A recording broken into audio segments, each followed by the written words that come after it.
اس سے ہی طرز عمل کی وجہ سے جو انہوں نے اختیار کیا۔ جس روز اللہ ان سب لوگوں کو گھیر کر جمع کرے گا، اس روز وہ جنوں سے خطاب کر کے فرمائے گا کہ اے گروہ جن، تم نے تو نوع انسانی پر خوب ہاتھ صاف کیا۔ انسانوں میں سے جو ان کے رفیق تھے وہ عرض کریں گے پروردگار، ہم میں سے ہر ایک نے دوسرے کو خوب استعمال کیا ہے، اور اب ہم اس وقت پر آ پہنچے ہیں جو تو نے ہمارے لیے مقرر کر دیا ہے۔ اللہ فرمائے گا، اچھا اب آگ تمہارا ٹھکانہ ہے، اس میں تم ہمیشہ رہو گے۔ اس سے بچیں گے صرف وہی جنہیں اللہ بچانا چاہے گا، بے شک تمہارا رب دانا اور علیم ہے۔ دیکھو اس طرح ہم آخرت میں ظالموں کو ایک دوسرے کا ساتھی بنائیں گے، اس کمائی کی وجہ سے جو وہ دنیا میں ایک دوسرے کے ساتھ مل کر کرتے تھے۔ اس موقع پر اللہ ان سے یہ بھی پوچھے گا کہ اے گروہ جن و انس، کیا تمہارے پاس خود تم ہی میں سے وہ پیغمبر نہیں آئے تھے جو تم کو میری آیات سناتے اور اس دن کے انجام سے ڈراتے تھے؟ وہ کہیں گے، ہاں ہم اپنے خلاف خود گواہی دیتے ہیں۔ آج دنیا کی زندگی نے ان لوگوں کو دھوکے میں ڈال رکھا ہے، مگر اس وقت وہ خود اپنے خلاف گواہی دیں گے کہ وہ کافر تھے۔ یہ شہادت ان سے اس لیے لی جائے گی کہ یہ ثابت ہو جائے کہ تمہارا رب بستیوں کو ظلم کے ساتھ تباہ کرنے والا نہ تھا، جبکہ ان کے باشندے حقیقت سے ناواقف ہوں۔ ہر شخص کا درجہ اس کے عمل کے لحاظ سے ہے، اور تمہارا رب لوگوں کے اعمال سے بے خبر نہیں ہے۔ تمہارا رب بے نیاز ہے اور مہربانی اس کا شیوا ہے۔ اگر وہ چاہے تو تم لوگوں کو لے جائے اور تمہاری جگہ دوسرے جن لوگوں کو چاہے لے آئے، جس طرح اس نے تمہیں کچھ اور لوگوں کی نسل سے اٹھایا ہے۔ تم سے جس چیز کا وعدہ کیا جا رہا ہے وہ یقیناً آنے والی ہے، اور تم خدا کو عاجز کر دینے کی طاقت نہیں رکھتے۔ اے محمد صلی اللہ علیہ وآلہ وسلم، کہہ دو کہ لوگو، تم اپنی جگہ عمل کرتے رہو اور میں بھی اپنی جگہ عمل کر رہا ہوں۔ عنقریب تمہیں معلوم ہو جائے گا کہ انجام کار کس کے حق میں بہتر ہوتا ہے۔ بہرحال یہ حقیقت ہے کہ ظالم کبھی فلاح نہیں پا سکتے۔ ان لوگوں نے اللہ کے لیے خود اسی کی پیدا کی ہوئی کھیتیوں اور مویشیوں میں سے ایک حصہ مقرر کیا ہے، اور کہتے ہیں یہ اللہ کے لیے ہے بزعم خود، اور یہ ہمارے ٹھہرائے ہوئے شریکوں کے لیے۔ پھر جو حصہ ان کے ٹھہرائے ہوئے شریکوں کے لیے ہے وہ تو اللہ کو نہیں پہنچتا، مگر جو اللہ کے لیے ہے وہ ان کے شریکوں کو پہنچتا ہے۔ کیسے برے فیصلے کرتے ہیں یہ لوگ! اور اسی طرح بہت سے مشرکوں کے لیے ان کے شریکوں نے اپنی اولاد کے قتل کو خوشنما بنا دیا ہے تاکہ ان کو ہلاکت میں مبتلا کرے اور ان پر ان کے دین کو مشتبہ بنا دے۔ اگر اللہ چاہتا تو یہ ایسا نہ کرتے، لہٰذا انہیں چھوڑ دو کہ اپنے افتاء پردازیوں پر لگے رہیں۔ کہتے ہیں یہ جانور اور یہ کھیت محفوظ ہیں، انہیں صرف وہی لوگ کھا سکتے ہیں جنہیں ہم کھلانا چاہیں، حالانکہ یہ پابندی ان کی خود ساختہ ہے۔ پھر کچھ جانور ہیں جن پر سواری اور باربرداری حرام کر دی گئی ہے، اور کچھ جانور ہیں جن پر اللہ کا نام نہیں لیتے، اور یہ سب کچھ انہوں نے اللہ پر افترا کیا ہے۔ عنقریب اللہ انہیں ان افترا پردازیوں کا بدلہ دے گا۔ اور کہتے ہیں کہ جو کچھ ان جانوروں کے پیٹ میں ہے یہ ہمارے مردوں کے لیے مخصوص ہے اور ہماری عورتوں پر حرام، لیکن اگر وہ مردہ ہو تو دونوں اس کے کھانے میں شریک ہو سکتے ہیں۔ یہ باتیں جو انہوں نے گھڑ لی ہیں ان کا بدلہ اللہ انہیں دے کر رہے گا، یقیناً وہ حکیم ہے اور یہ سب باتوں کی اسے خبر ہے۔ یقیناً خسارے میں پڑ گئے ہیں وہ لوگ جنہوں نے اپنی اولاد کو جہالت اور نادانی کی بنا پر قتل کیا ہے، اور اللہ کے دیے ہوئے رزق کو اللہ پر افترا پردازی کر کے حرام ٹھہرا لیا۔ یقیناً وہ بھٹک گئے ہیں اور ہرگز وہ راہ راست پانے والوں میں نہ تھے۔ وہ اللہ ہی ہے جس نے طرح طرح کے باغ اور تاکستان اور نخلستان پیدا کیا، کھیتیاں اگائیں جن سے قسم قسم کے معقولات حاصل ہوتے ہیں، زیتون اور انار کے درخت پیدا کیے جن کے پھل صورت میں مشابہ اور مزے میں مختلف ہوتے ہیں۔ کھاؤ ان کی پیداوار جبکہ یہ پھیلے اور اللہ کا حق ادا کرو، جب ان کی فصل کاٹو اور حد سے نہ گزرو کہ اللہ حد سے گزرنے والوں کو پسند نہیں کرتا۔ پھر وہی ہے جس نے مویشیوں میں سے وہ جانور بھی پیدا کیے جن سے سواری اور بار برداری کا کام لیا جاتا ہے، اور وہ بھی جو کھانے اور بچھانے کے کام آتے ہیں۔ کھاؤ ان چیزوں میں سے جو اللہ نے تمہیں بخشی ہیں، اور شیطان کی پیروی نہ کرو کہ وہ تمہارا کھلا دشمن ہے۔ یہ 8 نر و مادہ ہیں، 2 بھیڑ کی قسم سے اور 2 بکری کی قسم سے۔ اے محمد صلی اللہ علیہ وآلہ وسلم، ان سے پوچھو کہ اللہ نے ان کے نر حرام کیے ہیں یا مادہ، یا وہ بچے جو بھیڑوں اور بکریوں کے پیٹ میں ہوں؟ ٹھیک ٹھیک علم کے ساتھ مجھے بتاؤ اگر تم سچے ہو۔ اور اسی طرح 2 اونٹ کی قسم سے ہیں اور 2 گائے کی قسم سے۔ پوچھو ان کے نر اللہ نے حرام کیے ہیں یا مادہ، یا وہ بچے جو اونٹنی اور گائے کے پیٹ میں ہوں؟ کیا تم اس وقت حاضر تھے جب اللہ نے ان کے حرام ہونے کا حکم تمہیں دیا تھا؟ پھر اس شخص سے بڑھ کر ظالم اور کون ہوگا جو اللہ کی طرف سے منسوب کر کے جھوٹی بات کہے تاکہ علم کے بغیر لوگوں کی غلط رہنمائی کرے؟ یقیناً اللہ ایسے ظالموں کو راہ راست نہیں دکھاتا۔ اے محمد صلی اللہ علیہ وآلہ وسلم ان سے کہو کہ جو وحی میرے پاس آئی ہے اس میں تو میں کوئی چیز ایسی نہیں پاتا جو کسی کھانے والے پر حرام ہو، الا یہ کہ وہ مردار ہو یا بہایا ہوا خون ہو یا سور کا گوشت ہو کہ وہ ناپاک ہے، یا فسق ہو کہ اللہ کے سوا کسی اور کے نام پر ذبح کیا گیا ہو۔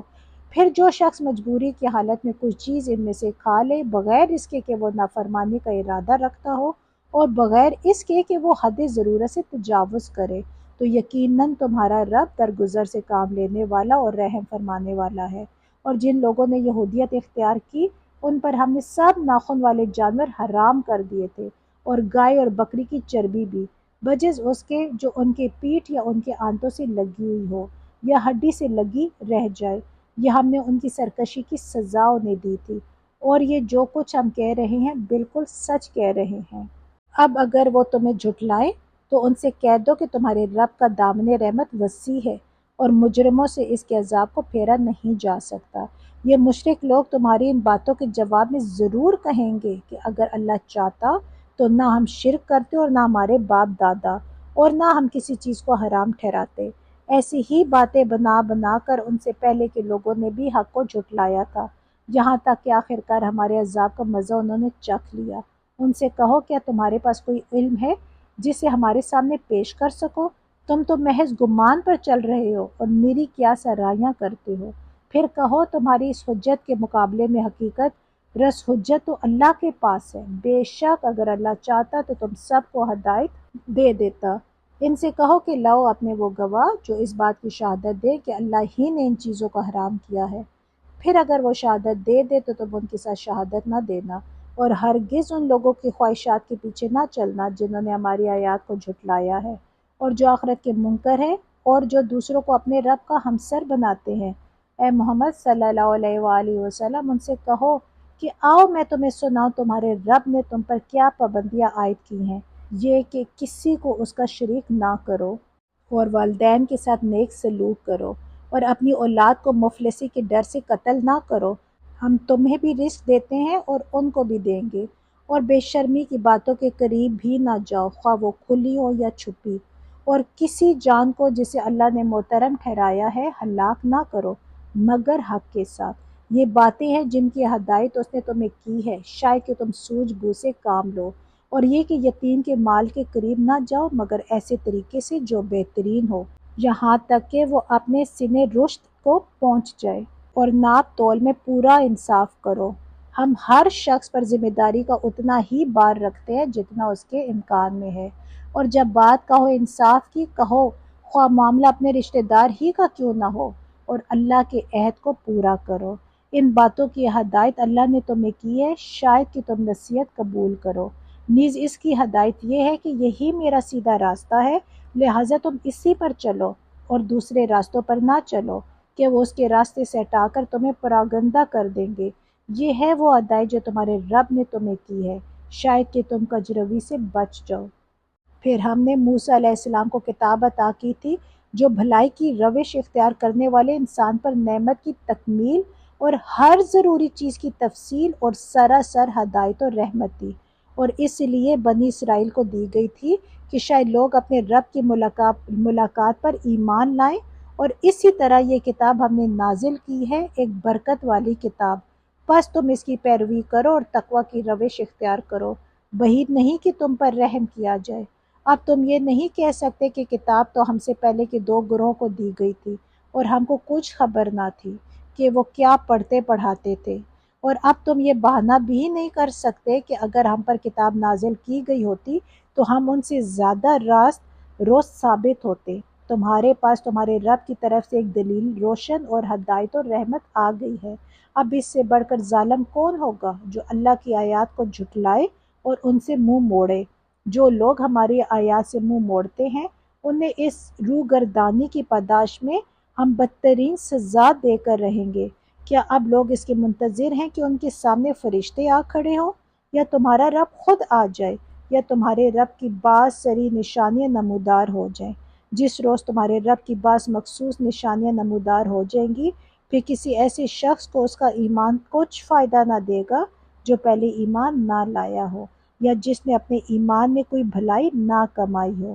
اے محمد صلی اللہ علیہ وآلہ وسلم، ان سے کہہ دو کہ اچھا تم انتظار کرو، ہم بھی انتظار کرتے ہیں۔ جن لوگوں نے اپنے دین کو ٹکڑے ٹکڑے کر دیا اور گروہ گروہ بن گئے، یقیناً ان سے تمہارا کچھ واسطہ نہیں، ان کا معاملہ تو اللہ کے سپرد ہے، وہی ان کو بتائے گا کہ انہوں نے کیا کچھ کیا ہے۔ جو اللہ کے حضور نیکی لے کر آئے گا اس کے لیے 10 گنا اجر ہے، اور جو بدی لے کر آئے گا اس کو اتنا ہی بدلہ دیا جائے گا جتنا اس نے قصور کیا ہے، اور کسی پر ظلم نہ کیا جائے گا۔ اے محمد صلی اللہ علیہ وآلہ وسلم، کہو میرے رب نے بالیقین مجھے سیدھا راستہ دکھا دیا ہے، بالکل ٹھیک دین جس میں کوئی ٹیڑھ نہیں، ابراہیم علیہ السلام کا طریقہ جسے یکسو ہو کر اس نے اختیار کیا تھا اور وہ مشرکوں میں سے نہ تھا۔ کہو میری نماز، میری تمام مراسم عبودیت، میرا جینا اور میرا مرنا سب کچھ اللہ رب العالمین کے لیے ہے، جس کا کوئی شریک نہیں، اسی کا مجھے حکم دیا گیا ہے، اور سب سے پہلے سر اطاعت جھکانے والا میں ہوں۔ کہو کیا میں اللہ کے سوا کوئی اور رب تلاش کروں، حالانکہ وہی ہر چیز کا رب ہے۔ ہر شخص جو کچھ کماتا ہے اس کا ذمہ دار وہ خود ہے، کوئی بوجھ اٹھانے والا دوسرے کا بوجھ نہیں اٹھاتا۔ پھر تم سب کو اپنے رب کی طرف پلٹنا ہے، اس وقت وہ تمہارے اختلافات کی حقیقت تم پر کھول دے گا۔ وہی ہے جس نے تم کو زمین کا خلیفہ بنایا اور تم میں سے بعض کو بعض کے مقابلے میں زیادہ بلند درجے دیے، تاکہ جو کچھ تم کو دیا ہے اس میں تمہاری آزمائش کرے۔ بے شک تمہارا رب سزا دینے میں بھی بہت تیز ہے، اور بہت درگزر کرنے اور رحم فرمانے والا بھی ہے۔ الحمدللہ، یہاں ہماری سورۃ الانعام ختم ہو گئی ہے۔ اب انشاءاللہ سورۃ الاعراف شروع ہوگی۔ اس سورت کا نام اعراف اسی لیے رکھا گیا ہے کہ اس کی آیات 46 اور 47 میں اعراف اور اصحاب اعراف کا ذکر آیا ہے۔ گویا سے سورہ اعراف کہنے کا مطلب یہ ہے کہ وہ سورت جس میں اعراف کا ذکر ہے۔ اس سورت کا مرکزی جو مضمون ہے وہ دعوت رسالت ہے۔ ساری گفتگو کا مدعا یہ ہے کہ مخاطبوں کو اللہ کے فرستادہ پیغمبر کی پیروی اختیار کرنے پر آمادہ کیا جائے، لیکن اس دعوت میں انداز تنبیہ اور ڈراوے کا رنگ زیادہ نمایاں پایا جاتا ہے، کیونکہ جو لوگ مخاطب ہیں یعنی اہل مکہ، انہیں سمجھاتے سمجھاتے ایک طویل زمانہ گزر چکا ہے، اور ان کی گراگوشی، ہٹ درمی اور مخالفانہ ضد اس حد کو پہنچ چکی ہے کہ عنقریب پیغمبر کو ان سے مخاطبہ بند کرنے کے دوسروں کی طرف رجوع کرنے کا حکم ملنے والا ہے۔ اسی لیے تفہیمی انداز میں قبول رسالت کی دعوت دینے کے ساتھ ان کو یہ بھی بتایا جا رہا ہے کہ جو روش تم نے اپنے پیغمبروں کے مقابلے میں اختیار کر رکھی ہے، ایسی ہی روش تم سے پہلے کی قومیں اپنے پیغمبروں کے مقابلے میں اختیار کر کے بہت برا انجام دیکھ چکی ہیں۔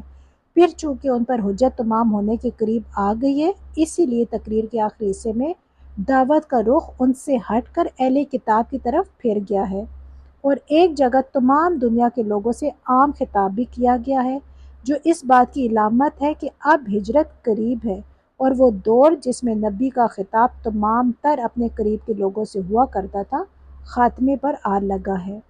دوران تقریر میں چونکہ خطاب کا رخ یہود کی طرف بھی پھر گیا ہے، اسی لیے ساتھ ساتھ دعوت رسالت کے اس پہلو کو بھی واضح کر دیا گیا ہے کہ پیغمبر پر ایمان لانے کے بعد اس کے ساتھ منافقانہ روش اختیار کرنے اور سمع و طاعت کا عہد استوار کرنے کے بعد اسے توڑ دینے اور حق و باطل کی تمیز سے واقف ہو جانے کے بعد باطل پرستی میں مستغرق رہنے کا انجام کیا ہے۔ سورہ کے آخر میں نبی اکرم صلی اللہ علیہ وآلہ وسلم اور آپ کے صحابہ کو حکمت تبلیغ کے متعلق چند اہم ہدایات دی گئی ہیں، اور خصوصیت کے ساتھ انہیں نصیحت کی گئی ہے کہ مخالفین کی اشتعال انگیزیوں اور چیرہ دستیوں کے مقابلے میں صبر و ضبط سے کام لے، اور جذبات کے حجاب میں مبتلا ہو کر کوئی ایسے اقدام نہ کرے جو اصل مقصد کو نقصان پہنچانے والا ہو۔ اب شروع کرتے ہیں۔ بسم اللہ الرحمن الرحیم۔ الف لام میم صاد یہ ایک کتاب ہے جو تمہاری طرف نازل کی گئی ہے، بس اے محمد صلی اللہ علیہ وآلہ وسلم تمہارے دل میں اس سے کوئی جھجک نہ ہو۔ اس کے اتارنے کی غرض یہ ہے کہ تم اس کے ذریعے سے منکرین کو ڈراؤ اور ایمان لانے والے لوگوں کو یاد دہانی ہو۔ لوگوں، جو کچھ تمہارے رب کی طرف سے تم پر نازل کیا گیا ہے اس کی پیروی کرو اور اپنے رب کو چھوڑ کر دوسرے سرپرستوں کی پیروی نہ کرو، مگر تم نصیحت کم ہی مانتے ہو۔ کتنی ہی بستیاں ہیں جنہیں ہم نے ہلاک کر دیا، ان پر ہمارا عذاب اچانک رات کے وقت ٹوٹ پڑا یا دن دہاڑے ایسے وقت آیا جب کہ وہ آرام کر رہے تھے، اور جب ہمارا عذاب ان پر آ گیا تو ان کی زبان پر اس کے سوا کوئی صدا نہ تھی کہ واقعی ہم ظالم تھے۔ بس یہ ضرور ہو کر رہنا ہے کہ ہم ان لوگوں سے باز پرس کریں جن کی طرف ہم نے پیغمبر بھیجے ہیں، اور پیغمبروں سے بھی پوچھیں کہ انہوں نے پیغام رسانی کا فرض کہاں تک انجام دیا اور انہیں اس کا کیا جواب ملا۔ پھر ہم خود پورے علم کے ساتھ ساری سرگزشت ان کے آگے پیش کر دیں گے۔ آخر ہم کہیں غائب تو نہیں تھے، اور وزن اس روز عین حق پر ہوگا۔ جن کے پلڑے بھاری ہوں گے وہی فلاح پائیں گے، اور جن کے پلڑے ہلکے رہیں گے وہی اپنے آپ کو خسارے میں مبتلا کرنے والے ہوں گے، کیونکہ وہ ہماری آیات کے ساتھ ظالمانہ برتاؤ کرتے رہے تھے۔ ہم نے تمہیں زمین میں اختیارات کے ساتھ بسایا اور تمہارے لیے یہاں سامان زیست فراہم کیا، مگر تم لوگ کم ہی شکر گزار ہوتے ہو۔ ہم نے تمہاری تخلیق کی ابتدا کی، پھر تمہاری صورت بنائی، پھر فرشتوں سے کہا آدم کو سجدہ کرو۔ اس حکم پر سب نے سجدہ کیا مگر ابلیس سجدہ کرنے والوں میں شامل نہ ہوا۔ پوچھا تجھے کس چیز نے سجدہ کرنے سے روکا جبکہ میں نے تجھ کو حکم دیا تھا؟ بولا میں اس سے بہتر ہوں، تو نے مجھے آگ سے پیدا کیا ہے اور اسے مٹی سے۔ فرمایا اچھا تو یہاں سے نیچے اتر، تجھے حق نہیں ہے کہ یہاں بڑائی کا گھمنڈ کرے، نکل جا کہ در حقیقت تو ان لوگوں میں سے ہے جو خود اپنی ذلت چاہتے ہیں۔ بولا مجھے اس دن تک مہلت دے جب تک یہ سب دوبارہ اٹھائی جائیں گے۔ فرمایا تجھے مہلت ہے۔ بولا اچھا تو جس طرح تو نے مجھے گمراہی میں مبتلا کیا ہے، میں بھی اب تیری سیدھی راہ پر ان انسانوں کی گھات میں لگا رہوں گا، آگے اور پیچھے، دائیں اور بائیں، ہر طرف سے ان کو گھیروں گا، اور تو ان میں سے اکثر کو شکر گزار نہ پائے گا۔ فرمایا نکل جا یہاں سے ذلیل اور ٹھکرایا ہوا، یقین رکھ کہ ان میں سے جو تیری پیروی کریں گے تجھ سمیت ان سب کو جہنم کو بھر دوں گا، اور اے آدم تو اور تیری بیوی دونوں اس جنت میں رہو جہاں جس چیز کو تمہارا جی چاہے کھاؤ، مگر اس درخت کے پاس نہ بھٹکنا ورنہ ظالموں میں سے ہو جاؤ گے۔ پھر شیطان نے ان کو بہکایا تاکہ ان کی شرمگاہیں جو ایک دوسرے سے چھپائی گئی تھیں ان کے سامنے کھول دے۔ اس نے ان سے کہا تمہارے رب نے تمہیں جو اس درخت سے روکا ہے اس کی وجہ اس کے سوا کچھ نہیں ہے کہ کہیں تم فرشتے نہ بن جاؤ یا تمہیں ہمیشگی کی زندگی حاصل نہ ہو جائے۔ اور اس نے قسم کھا کر ان سے کہا کہ میں تمہارا سچا خیر خواہ ہوں۔ اس طرح دھوکہ دے کر وہ ان دونوں کو رفتہ رفتہ اپنے ڈھب پر لے آیا۔ آخر کار جب انہوں نے اس درخت کا مزہ چکھا تو ان کی سطر ایک دوسرے کے سامنے کھل گئی اور وہ اپنے جسموں کو جنت کے پتوں سے ڈھانکنے لگے۔ تب ان کے رب نے انہیں پکارا کیا میں نے تجھے اس درخت سے نہ روکا تھا اور نہ کہا تھا کہ شیطان تمہارا کھلا دشمن ہے؟ دونوں بول اٹھے اے رب ہم نے اپنے اوپر ستم کیا ہے، اب اگر تو نے ہم سے درگزر نہ فرمایا اور رحم نہ کیا تو یقیناً ہم تباہ ہو جائیں گے۔ فرمایا اتر جا، تم ایک دوسرے کے دشمن ہو اور تمہارے لیے ایک خاص مدت تک زمین ہی میں جائے قرار اور سامان زیست ہے، اور فرمایا وہیں تم کو جینا اور وہیں مرنا ہے، اور اسی میں سے تم کو آخر کار نکالا جائے گا۔ اے اولاد آدم ہم نے تم پر لباس نازل کیا ہے کہ تمہارے جسم کے قابل شرم حصوں کو ڈھانکے اور تمہارے لیے جسم کی حفاظت اور زینت کا ذریعہ بھی ہو، اور بہترین لباس تقویٰ کا لباس ہے، یہ اللہ کی نشانیوں میں سے ایک نشانی ہے، شاید کہ لوگ اسے سبق لیں۔ اے بنی آدم ایسا نہ ہو کہ شیطان تمہیں پھر اسی طرح فتنے میں مبتلا کر دے جس طرح اس نے تمہارے والدین کو جنت سے نکلوایا تھا اور ان کے لباس ان پر سے اتروا دیے تھے تاکہ ان کی شرمگاہیں ایک دوسرے کے سامنے کھولے۔ وہ اور اس کے ساتھی تمہیں ایسی جگہ سے دیکھتے ہیں جہاں سے تم انہیں نہیں دیکھ سکتے۔ ان شیاطین کو ہم نے ان لوگوں کے سرپرست بنا دیا ہے جو ایمان نہیں لاتے۔ یہ لوگ جب کوئی شرمناک کام کرتے ہیں تو کہتے ہیں ہم نے اپنے باپ دادا کو اسی طریقے پر پایا ہے اور اللہ ہی نے ہمیں ایسا کرنے کا حکم دیا ہے۔ ان سے کہو اللہ بے حیائی کو حکم کبھی نہیں دیا کرتا۔ کیا تم اللہ کا نام لے کر وہ باتیں کہتے ہو جن کے متعلق تمہیں علم نہیں ہے کہ وہ اللہ کی طرف سے ہے؟ اے محمد صلی اللہ علیہ وآلہ وسلم ان سے کہو میرے رب نے تو راستی و انصاف کا حکم دیا ہے، اور اس کا حکم تو یہ ہے کہ ہر عبادت میں اپنا رخ ٹھیک رکھو اور اسی کو پکارو، اپنے دین کو اس کے لیے خالص رکھ کر۔ جس طرح اس نے تمہیں اب پیدا کیا ہے اسی طرح تم پھر پیدا کیے جاؤ گے۔ ایک گروہ کو تو اس نے سیدھا راستہ دکھا دیا ہے، مگر دوسرے گروہ پر گمراہ چسپاں ہو کر رہ گئی ہے، کیونکہ انہوں نے خدا کے بجائے شیاطین کو اپنا سرپرست بنا لیا ہے، اور وہ سمجھ رہے ہیں کہ ہم سیدھی راہ پر ہیں۔ اے بنی آدم، ہر عبادت کے موقع پر اپنی زینت سے آراستہ رہو، اور کھاؤ اور پیو اور حد سے تجاوز نہ کرو، اللہ حد سے تجاوز کرنے والوں کو پسند نہیں کرتا۔ اے محمد صلی اللہ علیہ وآلہ وسلم ان سے کہو، کس نے اللہ کی اس زینت کو حرام کر دیا جسے اللہ نے اپنے بندوں کے لیے نکالا تھا، اور کس نے خدا کی بخشی ہوئی پاک چیزیں ممنوع کر دی؟ کہو یہ ساری چیزیں دنیا کی زندگی میں بھی ایمان لانے والوں کے لیے ہیں، اور قیامت کے روز تو خالصتاً انہی کے لیے ہوں گی۔ اس طرح ہم اپنی باتیں صاف صاف بیان کرتے ہیں ان لوگوں کے لیے جو علم رکھنے والے ہیں۔ اے محمد صلی اللہ علیہ وآلہ وسلم ان سے کہو کہ میرے رب نے جو چیزیں حرام کی ہیں وہ تو یہ ہیں بے شرمی کے کام، خواہ کھلے ہوں یا چھپے، اور گناہ اور حق کے خلاف زیادتی، اور یہ کہ اللہ کے ساتھ تم کسی کو شریک کرو جس کے لیے اس نے کوئی سند نازل نہیں کی، اور یہ کہ اللہ کے نام پر کوئی ایسی بات کہو جس کے متعلق تمہیں علم نہ ہو کہ وہ حقیقت میں اسی نے فرمائی ہے۔ ہر قوم کے لیے مہلت کی ایک مدت مقرر ہے، پھر جب کسی قوم کی مدت آن پوری ہوتی ہے تو ایک گھڑی بھر کی تاخیر و تقدیم بھی نہیں ہوتی، اور یہ بات اللہ نے آغاز تخلیق ہی میں صاف فرما دی تھی کہ اے بنی آدم یاد رکھو، اگر تمہارے پاس خود تم ہی میں سے ایسے رسول آئیں جو تمہیں میری آیات سنا رہے ہوں، تو جو کوئی نافرمانی سے بچے گا اور اپنے رویے کی اصلاح کر لے گا اس کے لیے کسی خوف و رنج کا موقع نہیں ہے، اور جو لوگ ہماری آیات کو جھٹلائیں گے اور ان کے مقابلے میں سرکشی برتیں گے وہی اہل دوزخ ہوں گے جہاں وہ ہمیشہ رہیں گے۔ ظاہر ہے کہ اس سے بڑا ظالم اور کون ہوگا جو بالکل جھوٹی باتیں گھڑ کر اللہ کی طرف منسوب کرے یا اللہ کی سچی آیات کو جھٹلائے۔ ایسے لوگ اپنے نوشتہ تقدیر کے مطابق اپنا حصہ پاتے رہیں گے، یہاں تک کہ وہ گھڑی آ جائے گی جب ہمارے بھیجے ہوئے فرشتے ان کی روحیں قبض کرنے کے لیے پہنچیں گے۔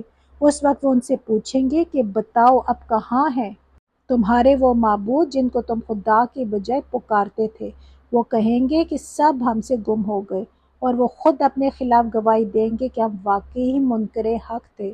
اللہ فرمائے گا جاؤ تم بھی اسی جہنم میں چلے جاؤ جس میں تم سے پہلے گزرے ہوئے گروہ جن و انس جا چکے ہیں۔ ہر گروہ جب جہنم میں داخل ہوگا تو اپنے پیشرو گروہ پر لعنت کرتا ہوا داخل ہوگا، حتیٰ کہ جب سب وہاں جمع ہو جائیں گے تو ہر بعد والا گروہ پہلے گروہ کے حق میں کہے گا کہ اے رب یہ لوگ تھے جنہوں نے ہم کو گمراہ کیا، لہٰذا انہیں آ کر دوہرا عذاب دے۔ جواب میں ارشاد ہوگا ہر ایک کے لیے دوہرا ہی عذاب ہے مگر تم جانتے نہیں ہو۔ اور پہلا گروہ دوسرے گروہ سے کہے گا کہ اگر ہم قابل الزام تھے تو تمہیں کو ہم پر کون سی فضیلت حاصل تھی؟ اب اپنی کمائی کے نتیجے میں عذاب کا مزہ چکھو۔ یقین جانو جن لوگوں نے ہماری آیات کو جھٹلایا ہے اور ان کے مقابلے میں سرکشی کی ہے ان کے لیے آسمان کے دروازے ہرگز نہ کھولے جائیں گے، ان کا جنت میں جانا اتنا ہی ناممکن ہے جتنا سوئی کے ناکے سے اونٹ کا گزرنا۔ اب مجرموں کو ہمارے ہاں ایسا ہی بدلہ ملا کرتا ہے، ان کے لیے تو جہنم کا بچھونا ہوگا اور جہنم ہی کا اوڑھنا۔ یہ ہے وہ جزا جو ہم ظالموں کو دیا کرتے ہیں، بخلاف اس کے جن لوگوں نے ہماری آیات کو مان لیا ہے اور اچھے کام کیے ہیں، اور اس باب میں ہم ہر ایک کو اس کی استطاعت ہی کے مطابق ذمہ دار ٹھہراتے ہیں۔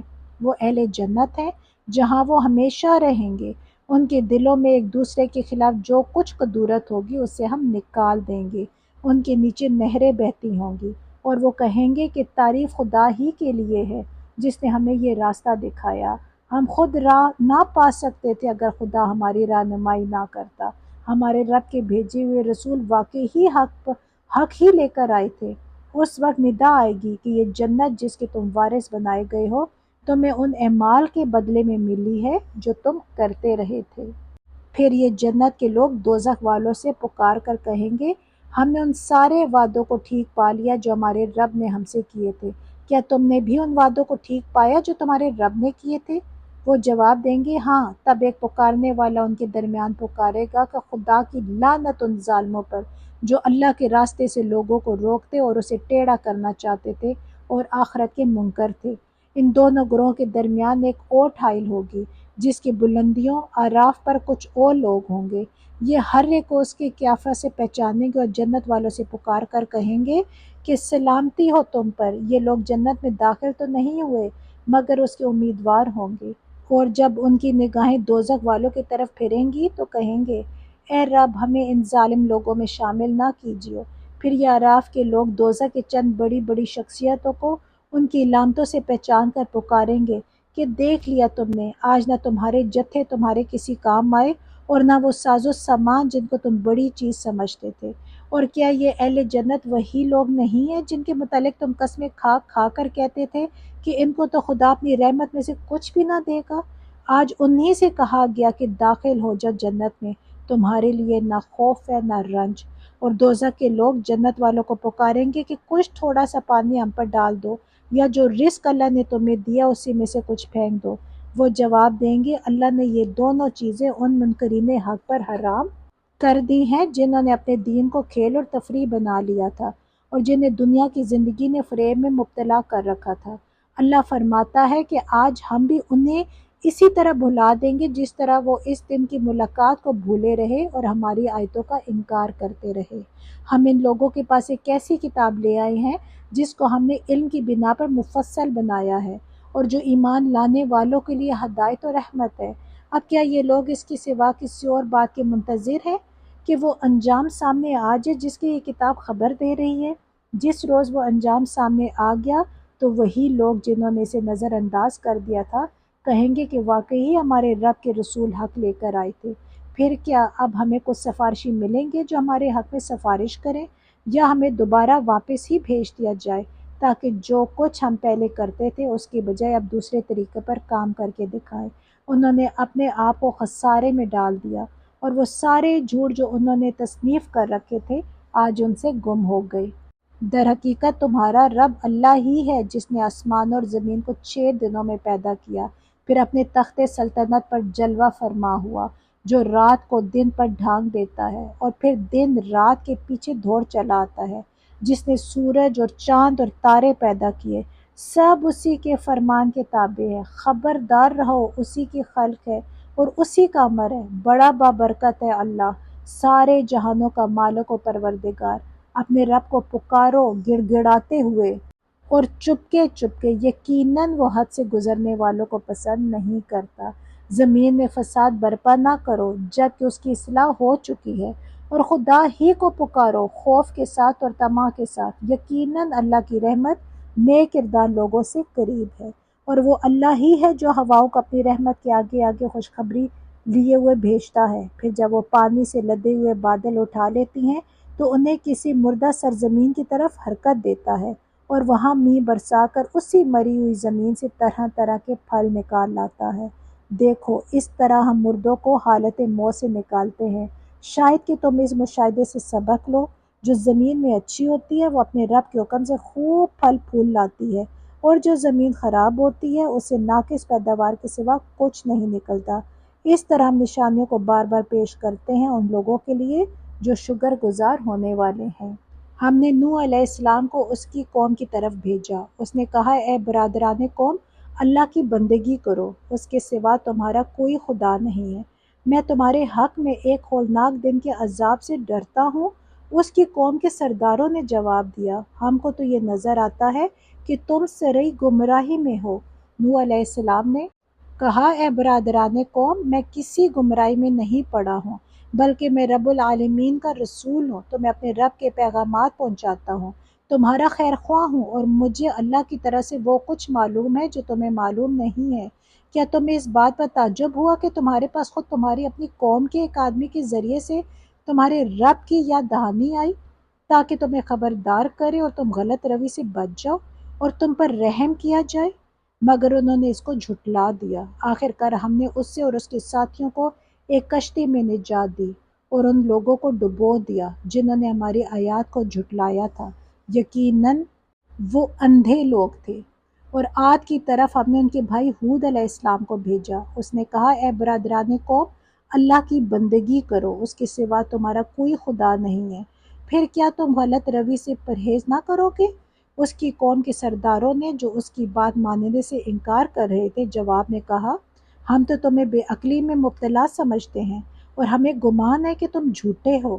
اس نے کہا اے برادران قوم، میں بے عقلی میں مبتلا نہیں ہوں بلکہ میں رب العالمین کا رسول ہوں، تم کو اپنے رب کے پیغامات پہنچاتا ہوں اور تمہارا ایسا خیر خواہ ہوں جس پر بھروسہ کیا جا سکتا ہے۔ کیا تمہیں اس بات پر تعجب ہوا کہ تمہارے پاس خود تمہاری اپنی قوم کے ایک آدمی کے ذریعے سے تمہارے رب کی یاد دہانی آئی تاکہ وہ تمہیں خبردار کرے؟ بھول نہ جاؤ کہ تمہارے رب نے نوح علیہ السلام کی قوم کے بعد تم کو اس کا جانشین بنایا اور تمہیں خوب تنومند کیا، بس اللہ کی قدرت کے کرشموں کو یاد رکھو، امید ہے کہ فلاح پاؤ گے۔ انہوں نے جواب دیا کیا تم ہمارے پاس اس لیے آیا ہے کہ ہم اکیلے اللہ ہی کی عبادت کریں اور انہیں چھوڑ دیں جن کی عبادت ہمارے باپ دادا کرتے آئے ہیں؟ اچھا تو لے آ وہ عذاب جس کی تو ہمیں دھمکی دیتا ہے، اگر تو سچا ہے۔ اس نے کہا تمہارے رب کی پھٹکار تم پر پڑ گئی اور اس کا غضب ٹوٹ پڑا، کیا تم مجھ سے ان ناموں پر جھگڑتے ہو جو تم نے اور تمہارے باپ دادا نے رکھ لیے ہیں جن کے لیے اللہ نے کوئی سند نازل نہیں کی ہے؟ اچھا تو تم بھی انتظار کرو اور میں بھی تمہارے ساتھ انتظار کرتا ہوں۔ آخر کار ہم نے اپنی مہربانی سے ہود علیہ السلام اور اس کے ساتھیوں کو بچا لیا اور ان لوگوں کی جڑ کاٹ دی جو ہماری آیات کو جھٹلا چکے تھے اور ایمان لانے والے نہ تھے۔ اور سمود کی طرف ہم نے ان کے بھائی صالح علیہ السلام کو بھیجا۔ اس نے کہا برادران قوم، اللہ کی بندگی کرو، اس کے سوا تمہارا کوئی خدا نہیں، تمہارے پاس تمہارے رب کی کھلی دلیل آ گئی ہے، یہ اللہ کی اونٹنی تمہارے لیے ایک نشانی کے طور پر ہے، لہٰذا اسے چھوڑ دو کہ خدا کی زمین میں چرتی پھرے، اس کو کسی برے ارادے سے ہاتھ نہ لگانا ورنہ ایک دردناک عذاب تمہیں آ لے گا۔ یاد کرو وہ وقت جب اللہ نے قوم عاد کے بعد تمہیں اس کا جانشین بنایا اور تم کو زمین میں یہ منزلت بخشی کہ آج تم اس کے ہموار میدانوں میں عالیشان محل بناتے اور اس کے پہاڑوں کو مکانات کی شکل میں تراشتے ہو۔ بس اس کی قدرت کے کرشموں سے غافل نہ ہو جاؤ اور زمین میں فساد برپا نہ کرو۔ اس کی قوم کے سرداروں نے جو بڑے بنے ہوئے تھے کمزور طبقے کے ان لوگوں سے جو ایمان لے آئے تھے کہا کیا تم واقعی یہ جانتے ہو کہ صالح اپنے رب کا پیغمبر ہے؟ انہوں نے جواب دیا بے شک جس پیغام کے ساتھ وہ بھیجا گیا ہے اسے ہم مانتے ہیں۔ ان بڑائی کے مدیحوں نے کہا جس چیز کو تم نے مانا ہے ہم اس کے منکر ہیں۔ پھر انہوں نے اس اونٹنی کو مار ڈالا اور پورے تمرد کے ساتھ اپنے رب کے حکم کی خلاف ورزی کر گئے اور صالح علیہ السلام سے کہہ دیا کہ لے آؤ وہ عذاب جس کی تو ہمیں کھلی دھمکی دیتا ہے اگر تو واقعی پیغمبروں میں سے ہے۔ آخر کار ایک دہلا دینے والی آفت نے انہیں آ لیا اور وہ اپنے گھروں میں اوندے پڑے کے پڑے رہ گئے۔ اور صالح علیہ السلام یہ کہتا ہوا ان کی بستیوں سے نکل گیا کہ اے میری قوم، میں نے اپنے رب کا پیغام تجھے پہنچا دیا اور میں نے تیری بہت خیر خواہی کی، مگر میں کیا کروں تجھے اپنے خیر خواہ پسند ہی نہیں ہے۔ اور لوط علیہ السلام کو ہم نے پیغمبر بنا کر بھیجا۔ پھر یاد کرو جب اس نے اپنی قوم سے کہا کیا تم ایسے بے حیا ہو گئے ہو کہ وہ فحش کام کرتے ہو جو تم سے پہلے دنیا میں کسی نے نہیں کیا؟ تم عورتوں کو چھوڑ کر مردوں سے اپنی خواہش پوری کرتے ہو۔ حقیقت یہ ہے کہ تم بالکل ہی حد سے گزر جانے والے لوگ ہو۔ مگر اس کی قوم کا جواب اس کے سوا کچھ نہ تھا کہ نکالو ان لوگوں کو اپنی بستیوں سے، بڑے پاک باز بنتے ہیں یہ۔ آخر کار ہم نے لوط علیہ السلام اور اس کے گھر والوں کو بجز اس کی بیوی کے جو پیچھے رہ جانے والوں میں تھی بچا کر نکال دیا اور اس قوم پر برسائی ایک بارش، پھر دیکھو کہ ان مجرموں کا کیا انجام ہوا۔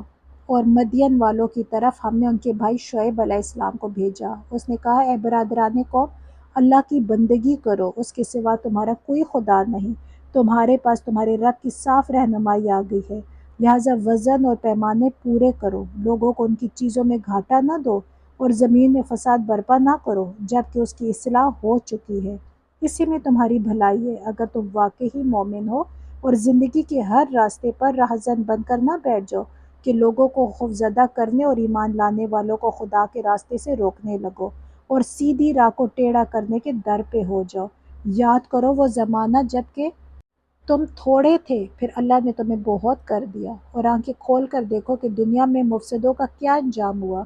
اگر تم میں سے ایک گروہ اس تعلیم پر جس کے ساتھ میں بھیجا گیا ہوں ایمان لاتا ہے اور دوسرا ایمان نہیں لاتا تو صبر کے ساتھ دیکھتے رہو یہاں تک کہ اللہ ہمارے درمیان فیصلہ کر دے، اور وہی سب سے بہتر فیصلہ کرنے والا ہے۔ الحمدللہ یہاں ہمارا پارہ 8 مکمل ہوتا ہے۔ اللہ تعالیٰ سے دعا ہے کہ اللہ تعالیٰ کے دین کے راستے میں جو ہماری چھوٹی سی کوشش ہے، اللہ تعالیٰ اس کو اپنی بارگاہ میں قبول فرمائے، میرے لیے، آپ سب کے لیے، اسپیشلی ہمارے والدین کے لیے اس کے صدقہ جاریہ بنائے، آمین۔ اور اللہ سے دعا ہے کہ یہ جو میں بولی ہوں، اگر مجھے سمجھانے میں یا میرے بولنے میں کوئی کمی بیشی ہو گئی ہو یا کوئی ایسی بات نکل گئی ہو میرے منہ سے جو نہیں نکلنی چاہیے تھی، اللہ تعالیٰ مجھے معاف کرے اور ہم سب کے علموں میں اضافہ فرمائے، آمین۔ السلام علیکم ورحمۃ اللہ وبرکاتہ۔